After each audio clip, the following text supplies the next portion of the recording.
Hello लोगोफोर, दिनैनि बे गोदान मोनसे भिडिअनि गेजेरजों नोंथांमोनखौ गासैखौबो फिन खनसेबाव बरायग्रोनानै लाग्रोनाय थालायबाय। लोगोफोर, ओरैनोथ' नोंथांमोना दायो भिडिअनि टाइटेल आरो थाम्बनेइलावथ' नायनानै एसेब्लाबो हमनो हाखादोंआनो जानांगौ।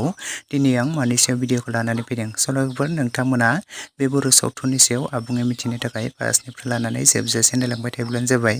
लोगोफोर, बिथां जयन्त बसुमतारीनि स्ट'रि स्क्रिप्ट आरो डिरेक्सन होनायाव दिहुनजानाय मोनसे गोदान कमेडि शर्ट मुभि। जाय शर्ट मुभिखौ नोंथांमोना गोबाङानो नायखादों जानांगौ आरो नुखादों जानांगौ। लोगोफोर, बे मोनसे गोदानै शर्ट मुभिनि टाइटेल आरो थाम्बनेइलनि मुङानो जादों गुलाय गुजाय।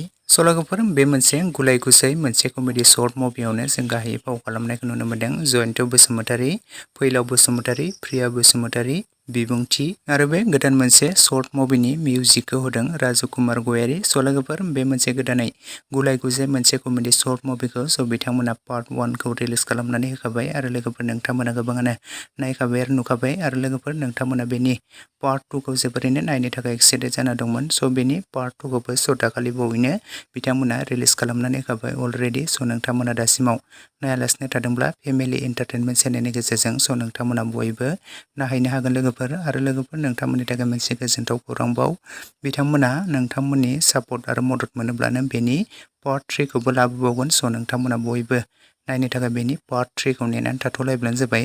बिथांमोना थाबैनो बेनि पार्ट 3 खौबो नोंथांमोना सोर दानिफ्रायनो बेनि पार्ट 3 खौ नायनो थाखाय एक्साइटेड जाना दं। कमेन्टनि गेजेरजों फोरमायहरदो। लोगोफोर, लोगोसेनो दासिमनि सुंद' आपडेट भिडिअ बेखिनियावनो। भिडिअखौ नायनानै जुदि नोंथांमोना मोजां मोनदोंब्ला लाइक खालामदो, शेयार खालामदो, लोगोसे चेनेलाव गोदानै फैदोंब्ला साबस्क्राइब खालामनानै खाथिनि बेल आइकनखौबो अल प्रेस खालामना लादो, जाहाथे नोंथांमोना बेफोरबायदिनो माखासे गोदान माखासे बर' सावथुनफोरनि मिउजिक भिडिअफोरनि आपडेटखौ बे चेनेलनि गेजेरजों मोन्थिनो मोनबाय थायो।